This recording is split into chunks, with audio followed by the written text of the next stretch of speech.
আসসালামু আলাইকুম। সংবাদে আপনাদের সবাইকে স্বাগত জানাচ্ছি। আমি ফিরোজ তোহা। শুরুতেই সংবাদ শিরোনাম।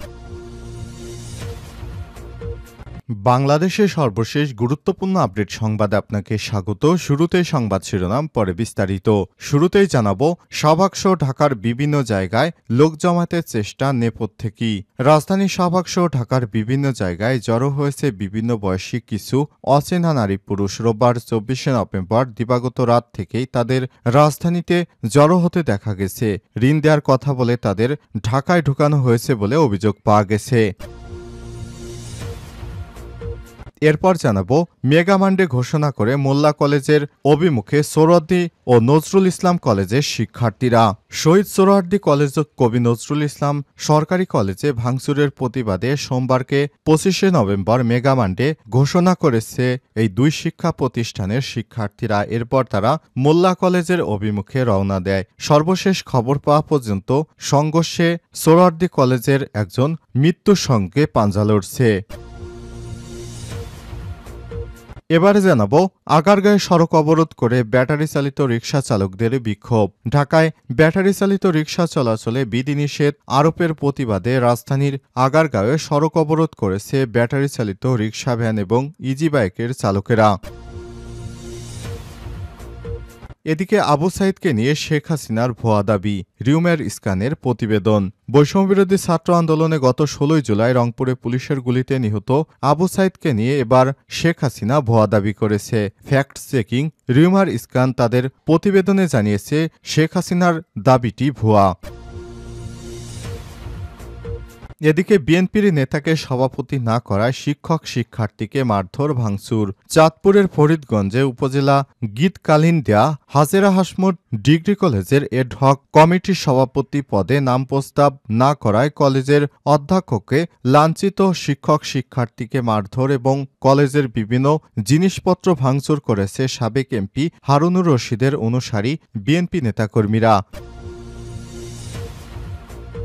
এবং সর্বশেষ জানাবো, বিদেশে যেতে চেয়ে ছাগলকাণ্ডের সেই মতিউরের রিট খারিজ। ছাগলকাণ্ডে জাতীয় রাজস্ব বোর্ড এনবিআরের সদস্য পদ ও ব্যাট আপিল ট্রাইব্যুনালের প্রেসিডেন্ট পদ হারানো মতিউর রহমান বিদেশ যাওয়ার অনুমতি চেয়ে করা রিট উত্থাপিত হয়নি, এই মর্মে খারিজ করে দিয়েছে আদালত। আজ সোমবার 25শে নভেম্বর সকালে বিচারপতি ফাহমিদা কাদের ও বিচারপতি মুবিয়া আসাফের দ্বৈত বেঞ্চ এই রিটটি নট প্রেস করে দেয়। প্রিয় দর্শক, এতক্ষণ শুনছিলেন সংবাদ শিরোনাম, এবারে বিস্তারিত।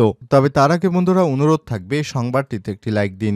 এই চ্যানেলে আপনি নতুন হয়ে থাকলে আমাদের সংবাদটি দেখতে দেখতে চ্যানেলটি সাবস্ক্রাইব করে রাখুন, যাতে করে বন্ধুরা আমাদের পরবর্তী লেটেস্ট আপডেট সংবাদগুলো সবার আগে আপনার কাছে পৌঁছে যায়। আর বন্ধুরা, কমেন্ট করে জানিয়ে দিন আপনার মূল্যবান মতামত। জানিয়ে দিন আপনি বিশ্বের কোন দেশ থেকে বা বাংলাদেশের কোন স্থান থেকে আমাদের সংবাদটি দেখছেন এবং শুনছেন। এবারে বিস্তারিত। ঢাকাসহ দেশের বিভিন্ন জায়গায় লোক জমায়েতের চেষ্টা নেপথ্যে কি।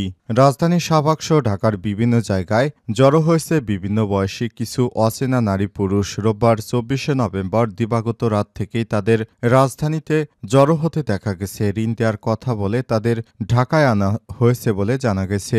সরেজমিনে গিয়ে রাজধানীর শাহবাগ এলাকায় ঘুরে দেখা যায় বাস, মাইক্রোবাসে করে ঢাকার বাইরে থেকে শত শত মানুষ ঢাকায় আনা হচ্ছে। তারা বিচ্ছিন্নভাবে শাহবাগ বিভিন্ন জায়গায় অবস্থান করছেন। এমনকি সোমবার 25শে নভেম্বর বেলা 11টা পর্যন্ত একাধিক বাসে করে এমন অচেনা নারী পুরুষকে শাহবাগের উদ্দেশ্যে আসতে দেখা গেছে।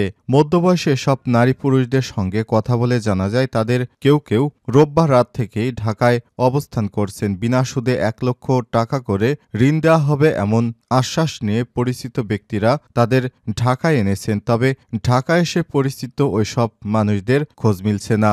মানিকগঞ্জ সহ দেশের বিভিন্ন জায়গা থেকে ঢাকায় আসা সব মানুষদের সঙ্গে কথা বলে জানা গেছে পূর্ব পরিচিত ব্যক্তিরা ঋণ দেওয়ার নামে তাদের ঢাকায় আনলেও তাদের কি পরিমাণ ঋণ দেওয়া হবে সে বিষয়ে কিছু জানা যায়নি। তবে তাদের প্রত্যেককে একটি করে ফরম পূরণের পর ঢাকায় আনা হয়েছে। এছাড়াও অহিংস গণ অভ্যুত্থান বাংলাদেশ কোনো আন্দোলন বা কর্মসূচির নামে তাদের ঢাকায় আনা হয়েছে কিনা এমন প্রশ্নে সঠিক কোনো জবাব দিতে পারেনি ঢাকায় আসা এসব মানুষ। তবে তাদের দেয়া টোকেনে শাহবাগে অবস্থান কর্মসূচি পালনের কথা উল্লেখ করা হয়েছে। মেগা মানডে ঘোষণা করেন মোল্লা কলেজের অভিমুখে সোহরাওয়ার্দী নজরুলের শিক্ষার্থীরা।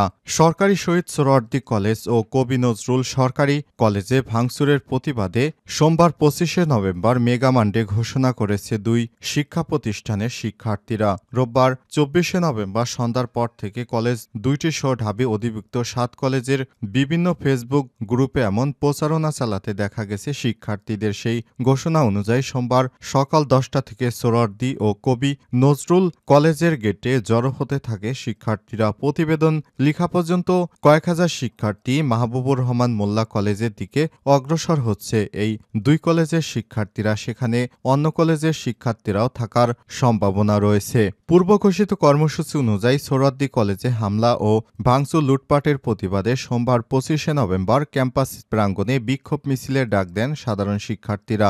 নির্ধারিত সময়ের আগেই সোহরাওয়ার্দী কলেজের বিভিন্ন বিভাগের সাধারণ শিক্ষার্থীরা খণ্ড খণ্ড মিছিল নিয়ে জড়ো হতে শুরু করেন ক্যাম্পাস প্রাঙ্গণে। এ সময় বিক্ষুব্ধ শিক্ষার্থীদের মুখে ডক্টর মাহবুবুর রহমান মোল্লা কলেজের বিরোধী স্লোগান শোনা যায়। রোববার ২৪শে নভেম্বর ঢাকা কলেজের অধিভুক্ত অনার্স প্রথম বর্ষের স্বাধীন বাংলাদেশের অভ্যুদয়ের ইতিহাস ফাইনাল পরীক্ষা চলাকালীন সুপার সানডে ঘোষণা করে আতর্কিত হামলা চালায় ডক্টর মাহবুবুর রহমান মোল্লা কলেজের নেতৃত্বে রাজধানীর ৩৫টি কলেজের শিক্ষার্থীরা।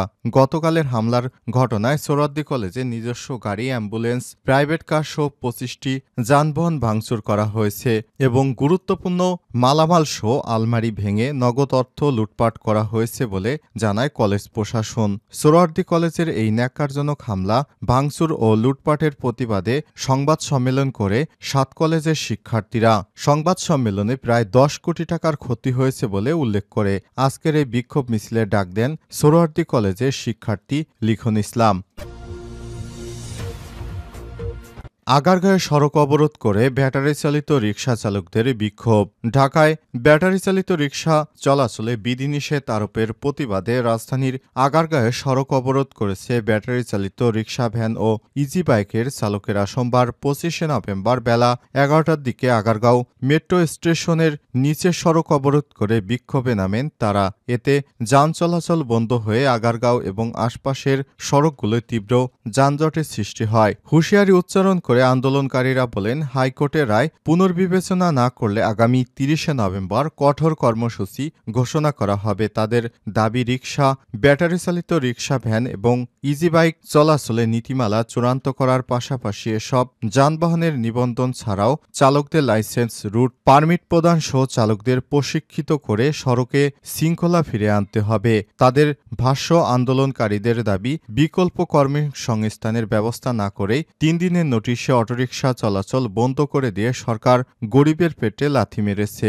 গত কয়েকদিন ধরে আয় রোজগার না থাকায় পরিবার নিয়ে কষ্টে আছেন তারা। এছাড়াও ঋণের কিস্তি চিন্তায় তাদের অনেকেই একরকম দিশেহারা হয়ে পড়েছেন। এই পরিস্থিতি দাবি আদায়ে কঠোর কর্মসূচিতে যার হুঁশিয়ারি দিয়েছে আন্দোলনকারীরা। আবু সাইদকে নিয়ে শেখ হাসিনার ভুয়া দাবি, রিউমার ইসকানের প্রতিবেদন। বৈষম্যবিরোধী ছাত্র আন্দোলনে গত ১৬ জুলাই রংপুরে পুলিশের গুলিতে নিহত বেগম রোকেয়া বিশ্ববিদ্যালয় ইংরেজি বিভাগের শিক্ষার্থী আবু সাইদ কোটা সংস্কার আন্দোলনের অন্যতম সমন্বয়ক হিসেবে পরিচিত ছিলেন। ২৫ বছর বয়সী আবু সাইদ তার মৃত্যু নিয়ে শনিবার সন্ধ্যায় আওয়ামী লীগের ভেরিফাইড ফেসবুক পেজে ক্ষমতাচ্যুত প্রধানমন্ত্রী শেখ হাসিনার ১ মিনিট ৩৯ সেকেন্ডের একটি অডিও রেকর্ড প্রচার করা হয়। গত ২৩শে নভেম্বর প্রচার হওয়া ওই অডিওতে শেখ হাসিনা আবু সাইদের মৃত্যুকে ঘিরে মন্তব্য করেছেন। তিনি দাবি করেছেন, গুলি খাওয়ার পর আবু সাইদকে ৪-৫ ঘণ্টা পরে হাসপাতালে নেওয়া হয়েছিল।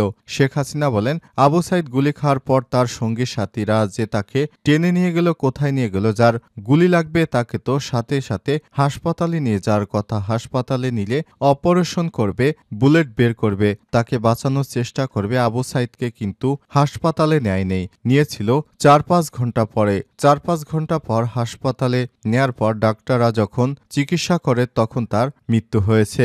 এদিকে এই তথ্য যাচাইকারী প্রতিষ্ঠান রিউমার ইসকানার অনুসন্ধানী টিম জানিয়েছে, গুলিবিদ্ধ আবু সাইদকে ৪ থেকে ৫ ঘণ্টা পরে হাসপাতালে নেওয়া হয়েছে এমন দাবিটি ভুয়া। রিউমার ইসকানার রোববার এক প্রতিবেদনে বিষয়টি জানিয়েছে। প্রতিবেদনে বলা হয়েছে, আবু সাইদকে বেলা ২টা ১৮ মিনিটে গুলি করে নিস্তেজ করে রাস্তায় ঢলে পড়ার পরই তাকে হাসপাতালে নিয়ে যাওয়ার চেষ্টা শুরু হয়। 3টার দিকে রিকশা করে তাকে হাসপাতালে পৌঁছানো হয়। গত 16 জুলাই দ্য ডেইলি স্টারের বিকাল 4টা 1 মিনিটে প্রকাশিত একটি প্রতিবেদনে উল্লেখ করা হয়, সেদিন বেলা আনুমানিক 2:30টার দিকে পুলিশের সঙ্গে সংঘর্ষে আবু সাঈদ নিহত হন।